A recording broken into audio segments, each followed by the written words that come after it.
air back into my lungs, this sense of overwhelming relief, gratitude.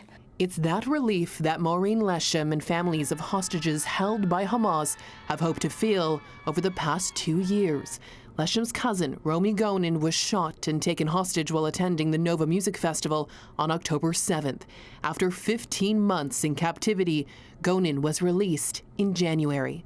She's surrounded by love, and she's surrounded by the best medical care that you can get in the world, and she's on her healing journey. Leshem says for the remaining 20 hostages released today, the next few days and the weeks will be focused on supporting their physical and their mental health. Many of them have been completely emaciated and starved, so checking things like kidney function and pancreas function and blood and even lice on their hair and body lice. So, families, I think that's the first step, is understanding what type of medical conditions they're dealing with. And here at home, the Center for Israel and Jewish Affairs praised the release of Israeli hostages. The community has had a tremendous weight on our shoulders as we sit together as one large family, praying for the release of the hostages, for them to be returned home, and for an end to this war and a return of safety and security.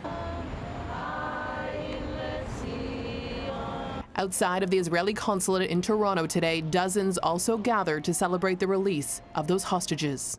And while there is relief in the Jewish community for those with families in Gaza, the release of 2,000 Palestinian prisoners is also being celebrated alongside the ceasefire. We definitely welcome the development towards a ceasefire. It's been a long-awaited moment, relief for our people in Gaza and our people here. For the first time in Gaza in 2 years, they're not sleeping under drones, under bombardment, or under the constant threat of death. The United Nations says nearly 70,000 people were killed in Gaza by Israeli bombardment over the course of the war. For Sabrina Nasser, who has family in Gaza, she says now her relatives are starting to plan for a life forward.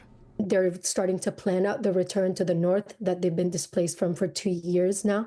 So it's definitely been a moment of relief. It's been a moment of heartache, of mourning and grieving all that they've lost.